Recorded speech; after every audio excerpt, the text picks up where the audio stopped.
All right, welcome back. So I'm Angie Beeman with Totally Clutch, and I say welcome back because we've taken a summer break, and this is actually our first time back since then, even though it still is a little summery out.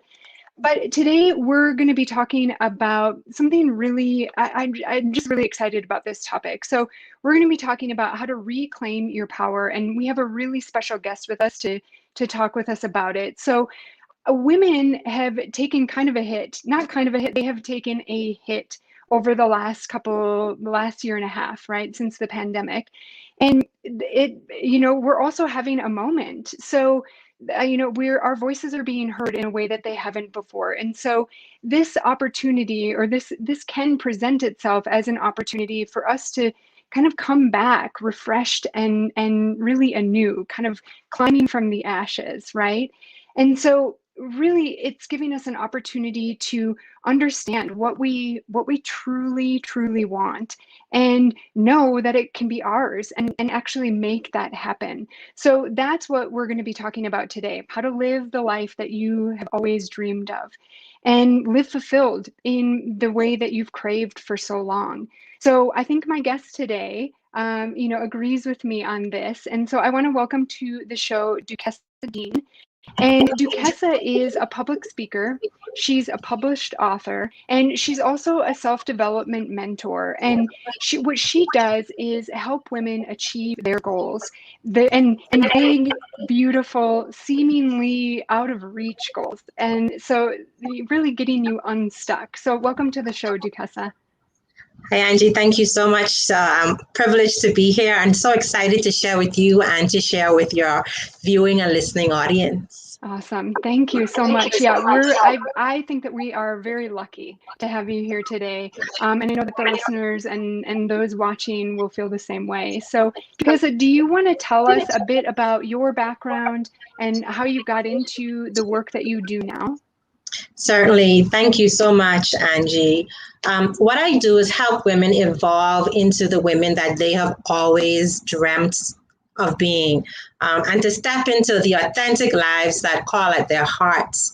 As you said earlier, I am a public speaker. I am a published author, self-development mentor, and a corporate trainer working with many leading businesses in the Bahamas. At the moment, I guess I can say that I'm living my best life, but I can tell you that life was not always so easy. There was a time in my life, maybe about 19 years ago, when I found myself sitting on my bathroom floor with a bottle of tablets and a gallon of juice. And as I sat on my bathroom floor, I sat thinking that it was quite ironic that I chose to sit in front of the toilet bowl, because at that point in my life, in my late 20s, I equated my life to nothing more than a toilet bowl, a place that people came to dump on. I found myself in this position, though, for a number of reasons. My primary nurturer died when I was 13. That threw my life into a tailspin. I was labeled a troubled teen because I fought for affection, attention, nurturing that I had lost with that primary nurturer. I felt so lost and isolated, lonely, even though I came from a large family. And so as a teenager, I made a lot of bad decisions that even ended up with me having my first child at the age of 18.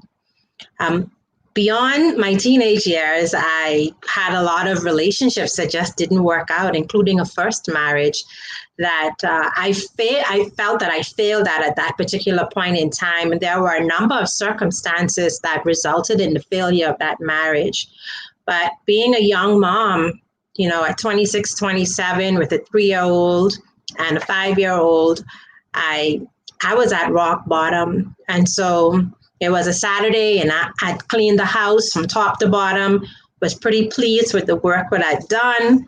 And on this particular Saturday, the bathroom was the last room that I'd cleaned. And as I looked around the bathroom, I just had a thought. And that thought was, this is not the life that I dreamt of when I was 8 years old. When I was 8, I had dreams. I used to sneak outside my grandmother's house and sit on her back stairs. And I would look up and I would gaze at the stars. And anything that was moving, be it a satellite orbiting the earth, a plane flying in the sky, or a star falling, I was wishing on it. And my wish was that I would create a life that would be loving and where I could contribute to the world, where I could use my gifts and talents. I dreamt about so many different careers. But at the age of 27, I'd already lost my dreams. And so as I sat on my bathroom floor contemplating taking my life, two things happened. I just happened to look up. And as I looked up in the ceiling, we had recessed lighting at that time. There were these rays coming down from the lights. And the rays reminded me that I grew up in church. I mean, I went to church so much. I went to church Sunday morning, Sunday night, Wednesday, Friday, Saturday visitation, full week revival. I knew God and I knew church so well. But during my life, as I rebelled and as I tried to find my own way, I'd actually had to shut God off so that I could live a rebellious life and that I could pursue the things that I thought would bring me joy, which ultimately brought me nothing but pain. And I also remembered that I had two beautiful children sleeping in their beds that afternoon. And I didn't want to leave their lives branded as the children whose mother took her life and have them wondering why I didn't love them enough to stay with them. And I can tell you that it took some courage for me to get up off my bathroom floor that Saturday evening to not take my life. But in that moment, I made a decision.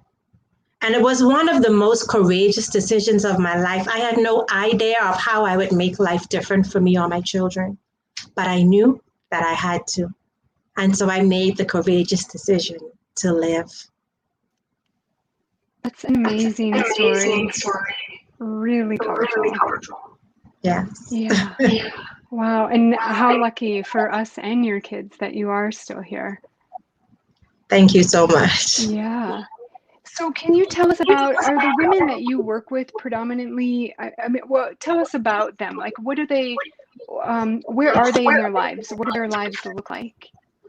Well, that question seems simple, but it's really not. The women that I work with come from varied backgrounds, varied situations. For instance, like Picola is a woman that I've worked with in the past, and she's come from a middle-class background, wanted to open a business, wasn't exactly certain how to do that. And so using some of the guides and the accountability concepts that I've implemented in our coaching relationship, she was able to plot her way from where she was to where she wanted to be. And so that was a woman craving to be in a business. I've had other women who have had traumatic experiences, women like Brittany who had suffered loss in her life or in their lives, and I really helped them to heal the loss, heal the trauma, come from a place of brokenness into a place of power by forgiving, by actually using some of the tools and concepts that help us to heal us, to release ourselves from being shackled from the past. I've had women like Dina who was struggling to lose weight. And for some reason, she just kept that weight on. For some reason, she was unable to release her weight. But as we started to dig deeper into her behaviors and into her actions and getting into the root cause of the why, we were able to establish some patterns and some of the reasons why she was actually eating. And so the women that I work with come from various backgrounds and from different needs. There are women who wanted to be promoted in their professional careers that needed personal branding improvement. These were women who were focused on career development, who were not interested in family life at that particular time, but going through the ranks of their careers. And these women ultimately got to the pinnacle of success as a result of some of the tools that they use just by creating their success blueprint. We become powerful, Angie, when we step out of victimhood and we reclaim our power, because we give our power up far too often in life. Yeah. I'm sure that that resonates with me. I'm sure it resonates with so many people listening and watching. Yeah. That's so okay. So you're working with people across, like in so many different ways and focused on so many different goals and and achieving so many different things. So how do you help them define what their goals are? Because I think a lot of us, feel like, okay, we're just not happy. But we don't know why. And we don't know what's driving it. We don't really know what to do. And so how do you help them define it? And then how do you help them actually achieve those goals? Well, when I got up off my bathroom floor 19 years ago, it is often said that when a student is ready, the mentor appears. And 2 days later, a business executive offered to mentor me and using some very powerful tools. And so a few of the things that I learned that I also incorporate in my coaching programs are the power of accepting responsibility. First of all, we have to accept responsibility for our tacit approval, for the decisions that we've made in our lives, and for the approval that we've given other people in how they have taken possession of our lives. The power of creating your success plan. It all starts with the vision. But I want to dare our listeners today to understand that our vision is still too small. Many of us, our vision is a year out, 3 years out, or 5 years out. Yes, that's a great start. But I want to challenge you to stretch your vision 10 years out, because it's in creating that big picture vision that we're now able to reverse engineer the steps that will get us from where we are to where we want to go. So it takes increasing our vision. It takes believing the thing that's in our chest, the dream, the goal, the desire that we have, as large as it is, acknowledging it for what it is, not playing small, and then making sure that every single step that we take actually aligns with our big picture goal for our lives. What I do today is really the result of a 10-year plan. From getting up off my bathroom floor to 10 years forward. But when my mentor first asked me who I was and what I wanted to be, I couldn't answer him. I didn't know. I couldn't answer those questions. I couldn't answer those questions simply because society, family, religion, so many people and organizations had poured their beliefs of who I should be, what I should do, how I should act into me, that I didn't even know if I was doing it because it was what I wanted or if it was because it was what was expected of me. So I really had to take the time to get to know me first, to get to know what I really wanted, devoid of anything that anybody else wanted.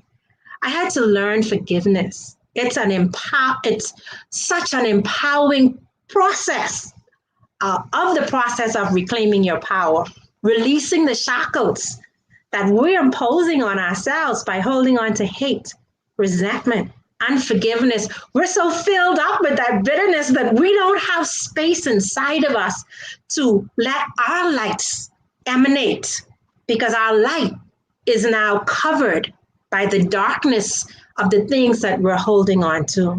Totally. Yeah, I was actually just having a conversation today with somebody about this, about, even when you, I think because of the lives that we've lived, because of how we've been, taught to express ourselves and take care of others and all of those things, put other people first, whatever it is, it even gets, when we start to dream big, when our life starts to feel fulfilled, it's like, that's uncomfortable. It's It so is. unfamiliar that it's uncomfortable. And so, I sometimes feel myself even pulling back from that. So even when I have the realization of like, this is actually what I want, it's like, whoa, but like, okay, so that's what I want, but is that really possible for me? So that's what I think was so amazing and is so amazing about that work that you're doing, is that you are pushing people not to just like write something down and have that be their goal, but like, is that really a goal that is true to you and true to what you want and what you need? And it's big and scary, but like, why not? Why not have it be big and scary? Correct, Angie. And the reality is, many of us search for belonging. Many of us want to be accepted and to love and to be loved. And so we put aside what we want to do the things that other people want, in the hope that they would accept us, that they would love us, that we would then become a part of their family and their fold. And while we may temporarily gain their love and support, we lose ourselves. And so we never find that true happiness by giving up what we want to try to make other people happy. Yeah, that's really, because we all do that, right?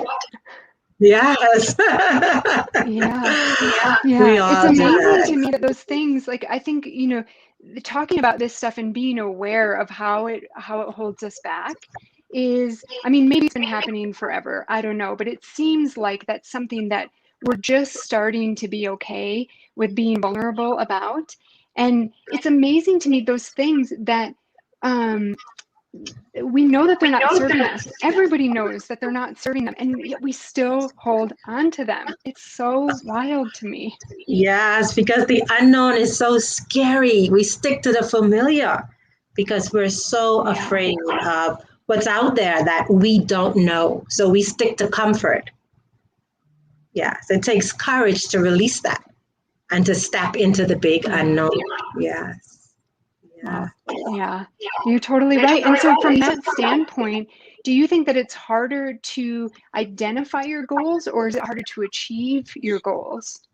And I think that that really just depends on the person that you're working with. It's individual because there are some people who, from they're young, they're small, they know what they want to do. They have not had trauma, they have not had conditioning where they've been told to do a particular thing or they've been guided to do something. They've been given the liberty to be who they are, to pursue and to follow their dreams. And so for them, it's not about discovering what they want, it's more about now putting into action the steps that will get me there.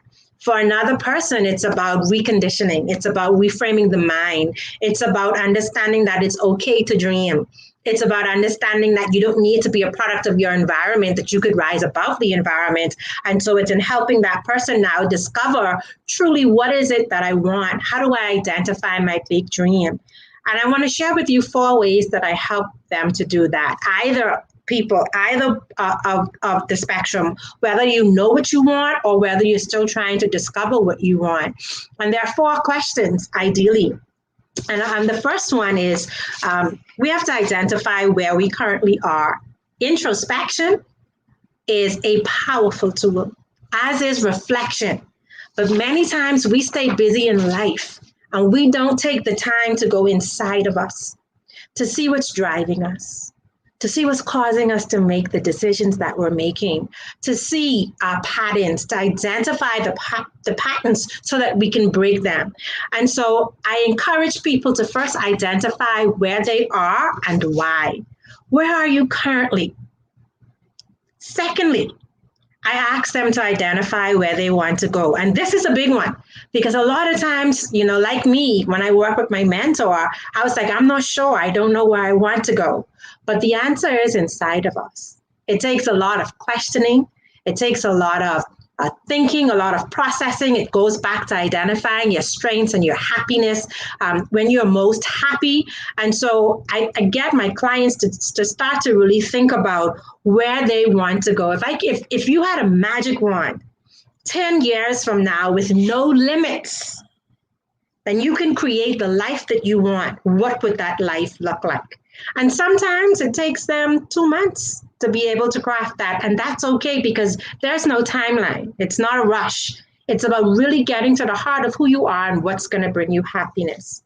The third step is simply to now identify how to move forward.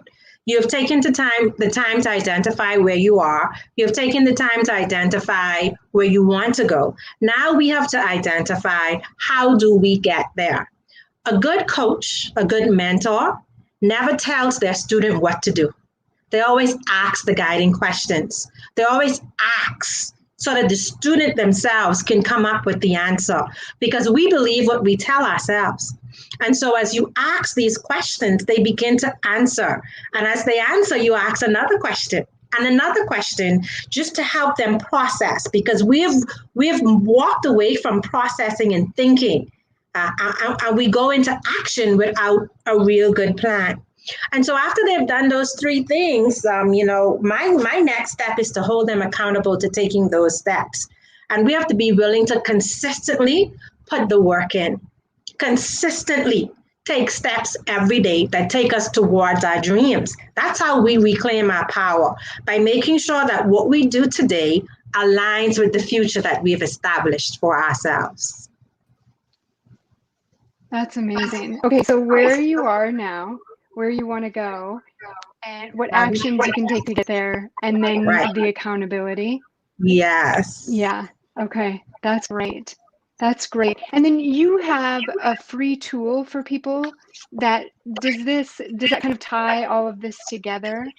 Absolutely. It's a free You guide want to tell to us about that a little bit? I'll pull it up and Okay, it's a free guide to create your success blueprint. It's really just a quick dive into some of the questions that you should be asking, what you should be looking for, how to go inside you, how you know, this is really going to take you some time to do, even though it's a quick exercise. I say quick because I take my clients much deeper into it, but it gives you an idea of how you can establish your life by making intentional choices, creating a plan, and then taking action. It's no different from the house that you live in, Angie. Like, you know, the contractor built it, but the contractor didn't create the plan. The architect did. And the contractor was able to effortlessly put your home together because he had a comprehensive plan for your foundation, for your plumbing, for your HVAC, for your walls, your kitchen, everything. He executed. And if there was a challenge, he went back to the architect, who went back to the client, and they made a modification. That's the blueprint that we need for our lives. We can pick it up, run with it, and tweak it as necessary. that's amazing. Yeah, and I think that's an important reminder too for anybody is you can choose this. I mean, people could go through and do this intense, heavy work with you and go deep. And in 5 years, it could be different. Their Yes. dreams, their desires, all of that could be different. And that's not a failure, that's growth, right? And Yes.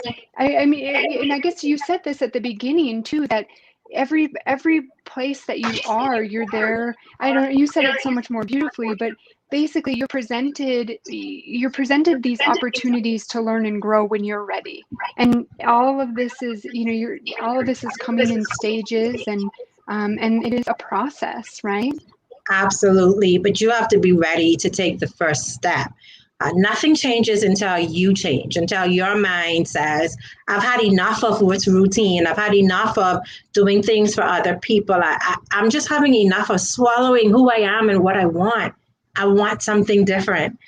And when you're ready to get off that hamster wheel of running the same race and doing the same thing over and over and over and expecting a different result and being disappointed because you're getting the same results, then you find the courage to do something different. Yeah, that's beautiful. Awesome. Is there anything else, Duquesa, that you want to leave people with, that you want to make sure that they kind of pull away from this conversation? Absolutely. The final thing that I'd like to share with our listeners today, Angie, is that our past doesn't limit us.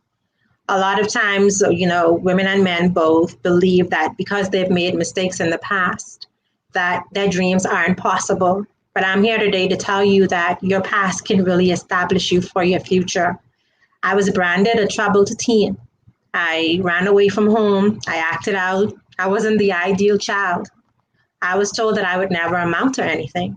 But as a result of all of the things that I experienced as a teenager, I created a nonprofit for young children to help build self esteem, to help them make good choices, to help them build social skills and etiquette skills. As a result of having poor relationships and domestic abuse, I work with women who are in a situation just as I was, sitting in the darkness and contemplating taking their life, and helping to guide them from the darkness into a better place and a better life.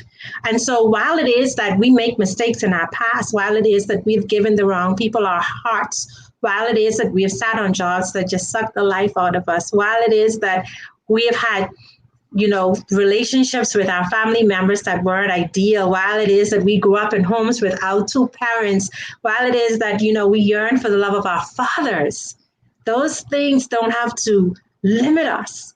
those things can help to create us and to create us by helping us to harness our power and to become the highest and best version of ourselves. Wow, that's beautiful. Thank you, Duquesa, and thank you for being so vulnerable with all of you. I mean, with your story, and also, I mean, I feel like you've touched on, you know, all of every possible thing that somebody has gone through in their life, right? That has brought up these feelings and has made things, has created something of a barrier for them to live their life. And so, thank you so much for sharing this. Thank you so much for the work that you do, and thank you for letting me, selfishly letting me talk to you today. Thank you. I had a wonderful time. Thank you so much for the opportunity. I'm extremely grateful. Awesome. Thank you so much, Duquesa. And then for anybody that is interested in finding out more about Duquesa's work, they can go to duquesadean.com. And I did put the link in the chat to the offering that she's got, or the free option that you have to Yes. start doing the work with her and get a taste of what it's like, and get a taste of what it feels like to be answering those questions and to be, you know, thinking about things in those ways. So thank you, and please, you know, if anybody has additional questions, you know, feel free to reach out to Duquesa or myself. I will make sure to pass that information along, or pass those questions along. But thank you, everybody, so much for being here today. And, you know, our first episode back. Duquesa, thank you for being our first guest back after a small break. Thank you. I enjoyed it so much. Yeah, awesome. Thank you so much, and enjoy the rest of your day.